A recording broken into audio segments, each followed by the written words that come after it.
Let's get started with our first news. Khamzat, known for his aggressive demeanor and no-nonsense attitude, didn't hold back when a fan attempted to play the role of peacekeeper between him and Balal Muhammad. It all started when a fan took to social media, tweeting directly at Khamzat, attempting to ease the visible tension between the two fighters. The fan wrote, "Assalamu alaikum, brother Khamzat. I know sometimes you guys might not like each other, but as Muslim fans, we do not appreciate when you guys throw jabs at one another. You guys both raised awareness about the situation in Palestine. Peace and love to both you brothers." This message, while respectful and heartfelt, clearly struck a nerve with Khamzat. He is never one to mince words, especially when he feels someone is questioning his authenticity or loyalty. Khamzat fired back at the fan, making it clear that his stance toward Balal Muhammad remains unchanged, regardless of religious or cultural commonalities. Khamzat replied boldly saying, "Yes, he called me Muslim brother, but instead of embracing the sentiment, he used it to highlight what he saw as Balal's hypocrisy. He wants to beat me, so should I be nice to you? I like real people, not fake.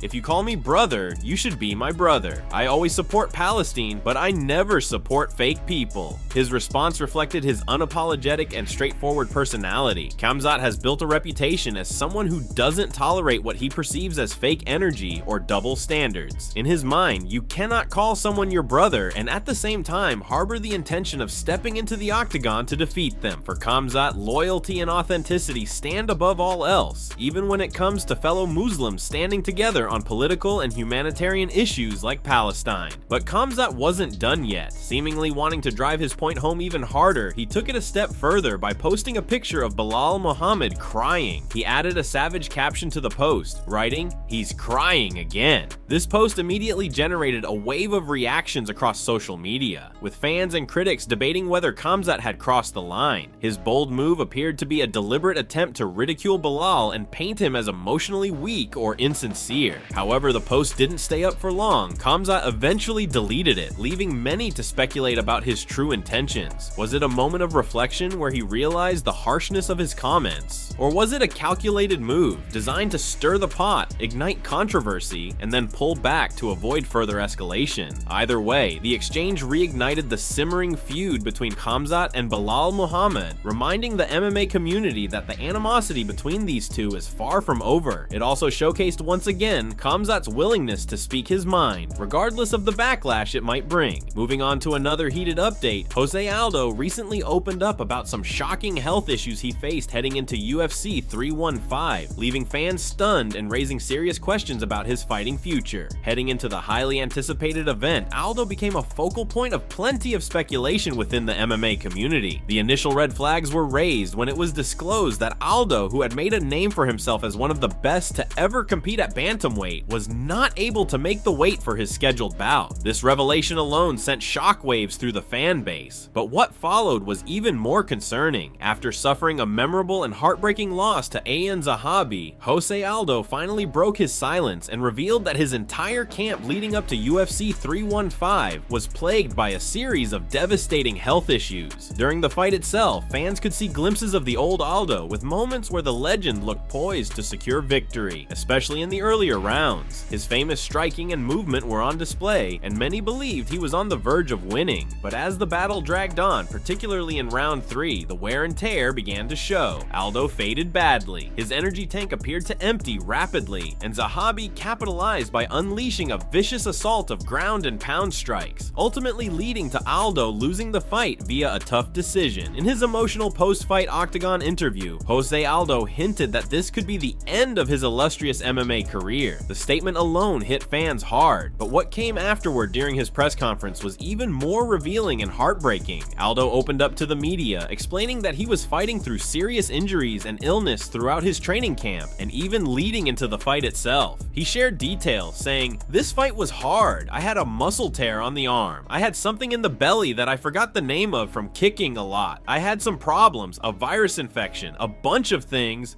He even admitted that his medical team strongly advised him to pull out of the fight, but his warrior spirit refused to let that happen. The doctor said, "Get him out of the fight," but I didn't want to because in my head, I knew this could be my last fight, Aldo confessed, giving fans a glimpse into the inner turmoil he was battling, not just physically, but mentally. When the topic of retirement came up, Jose Aldo didn't hesitate to confirm that he has likely fought his final fight inside the cage. He explained, "I had that in mind already, was talking to Coach D. Pedinaris and my wife Vivian Peta that I wanted to cross to the other side. I always demand a lot from myself, but now I want to enjoy my family, be a father, pick up my kids at school. That's what I want to do." But as is often the case in combat sports, the question remains, have we truly seen the last of the former featherweight champion? Or is there still a possibility that Jose Aldo could step into competition once more, perhaps making a transition into the boxing ring where many legends before him found a second act? Only time will tell. In other news, Israel Adesanya's live reaction to Jack Della Maddalena's stunning victory over Balal Muhammad at UFC 315 has taken the internet by storm. The moment captured not only the epic conclusion of the welterweight title clash, but also the raw, unfiltered emotions of Adesanya himself, who was clearly fired up to witness yet another Australian ascend to the pinnacle of the sport by claiming UFC gold. For Adesanya, who has long supported fighters from the Oceania region, this win was about more than just a title change. It was personal. It was a moment of national and regional pride, watching his fellow Australian Jack Della Maddalena finally get over the hump and achieve what many believed was his destiny. Adesanya was right there on the edge of his seat, living and breathing every second of the final moments. In a video posted on his popular YouTube channel, Adesanya gave fans an inside look into his live reaction as JDM pushed through the final critical moments of the fight. The tension in the room was palpable as the final seconds ticked away, and Adesanya's voice, filled with passion and intensity, echoed through the space. His every word captured the spirit of a fighter watching another warrior achieve greatness. Shouting with pure adrenaline, Adesanya could be heard yelling, "Let's go! Come on! Nice! No, no. His neck, is he alright?" Showing both his excitement and concern for the fighter's well-being. As the action unfolded in the dying seconds of the fight, Adesanya urged JDM on with the kind of energy only a fellow elite fighter could channel. "Try it now. On him. On him. Go on, Jack. Oh my god. 30 seconds. This is it for your life. For your life. Boom, body, body, head, body, head, body, head, body, head. Let's go." Yes, he did it. He did it. Oh my god, great fight. He did it. His words weren't just filled with hype. They were dripping with respect. Even as he celebrated JDM's triumph, Adesanya gave Balal Muhammad his props, acknowledging the heart and grit both men displayed inside the octagon.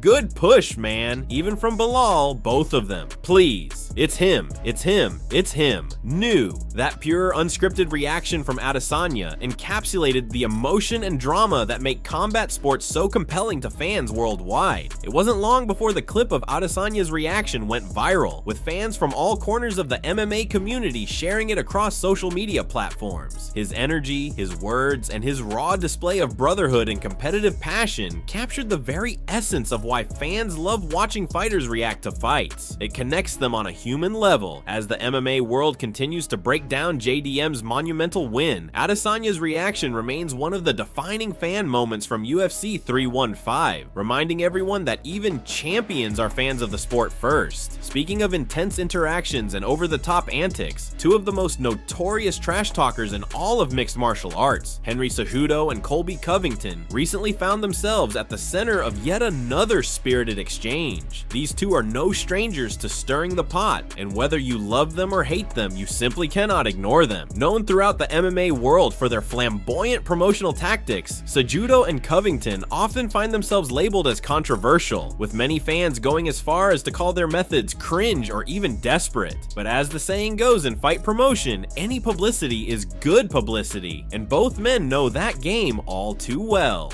In a recent video clip that quickly began making the rounds on social media, Cejudo shared footage of himself and Covington engaging in a fiery back and forth at the Celebrity Poker Tour event. This was a setting far from the octagon, but that didn't stop the two from putting on a show for the cameras and everyone in attendance. The video, which was originally posted on Cejudo's Instagram page, captures the two stars in what can only be described as a high-energy verbal battle, though it should be noted that both seem to be enjoying the moment rather than taking genuine offense. In the clip, Cejudo can be heard calling out Covington with his trademark playful arrogance, yelling, "You ain't got nothing," to which Covington, never one to back down, fired right back. The verbal jabs escalated as Cejudo kept pushing, shouting, "Hey, say what's up." Win the belt, win the belt, Colby Covington, win. The scene quickly turned into a chant of sorts as Cejudo added, "Let's go." The playful yet intense nature of their exchange suggested that this was far more about creating content and buzz than any real animosity between the two. It's the kind of staged, or at least exaggerated banter that both men have built their brands around. Their conversation may have been heated on the surface, but judging by the smiles, laughter, and the environment of the event, it's clear that the entire interaction was done in good spirits. Fans online had mixed reactions to the video, with some praising the two fighters for keeping the entertainment factor alive, while others rolled their eyes, accusing them of trying too hard to stay relevant in the ever-evolving fight game. Regardless of which side of the fence you fall on, one thing is undeniable. Cejudo and Covington know exactly how to command attention, and they understand the value of keeping their names in the conversation, even if it means playing the role of the villain or the class clown. Whether or not this leads to anything inside the cage remains to be seen, but for now, Cejudo and Covington once again reminded the MMA world why they are two of the most talked about figures in the sport. In yet another explosive story, Ilia Topuria went off on Khabib Nurmagomedov and Islam Makhachev. In a recent appearance on a Georgian podcast, Ilia didn't hold back in tearing into Khabib, following Islam's almost certain move to welterweight, a decision widely believed to be heavily influenced by Khabib. The topic became a heated one during the podcast, which also featured Ilia's brother Alex and a panel of local journalists. They didn't hold back. While they acknowledged Islam's dominance, they zeroed in on Khabib's legacy, accusing him of never daring to take that same leap despite years of being hailed as unbeatable. The group tore into what they saw as a double standard. Islam, backed by Khabib, is now chasing greatness in a second division, while Khabib himself never tested those waters. Some even claimed that Khabib's decision to retire when welterweight talk surfaced was less about timing and more about avoiding the unknown. This time, Ilia went a step further, calling Khabib a coward and even comparing him to a woman. The explosive comment stirred up significant controversy in Georgian media. The exclusive translation of his remarks into English only added fuel to the fire. The conversation began with the hosts discussing how Khabib never made the jump to welterweight, speculating that he wouldn't have been able to beat Kamaru Usman at the time. They also mentioned that Khabib doesn't like taking risks. Ilia stayed quiet initially, but as the discussion progressed, he opened UP.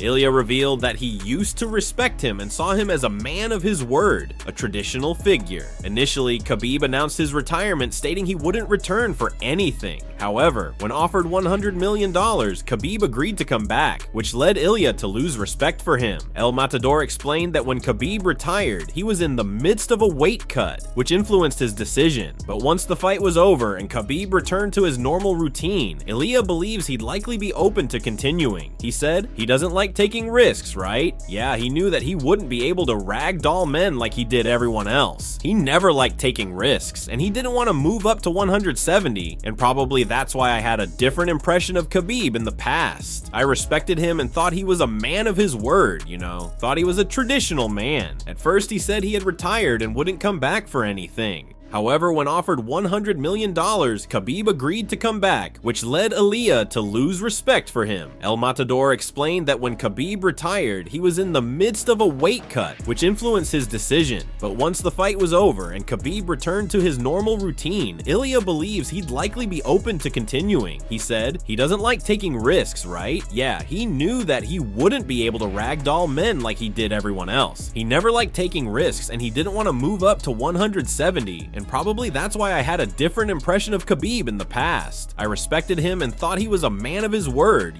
thought he was a traditional man. At first he said he had retired and wouldn't come back for anything, but then he said if they offered him $100 million, he would agree to return, like a coward, That's when I lost respect for him. I'll tell you what it is, when Khabib announced his retirement, he was in the midst of a weight cut, which is why he wanted to retire. But once the fight was over and he was back to his normal routine, he'd probably be open to continuing. It's like asking a woman right after giving birth if she wants another child. She might say no in the moment, but after some time, she might be open to it. Finally, let's jump into one of the most explosive and controversial updates coming out of UFC 315. After Jack Della Maddalena's hard-fought victory over Balal Muhammad, things have taken a shocking twist outside the cage. Jack Della Maddalena's coach has come forward and made some bold accusations that are shaking up the MMA world. In a recent video video uploaded to JDM's YouTube channel titled How to Beat Balal, the team didn't just break down the technical aspects of their win, they went much deeper, taking direct aim at Balal Muhammad himself. In this video, JDM's coach didn't hold back. While analyzing Balal's previous performances, he openly questioned the dramatic changes in Balal's physique over the years. The coach hinted that in his earlier fights, Balal's body looked noticeably different, less muscular, less vascular, and more like an average athlete.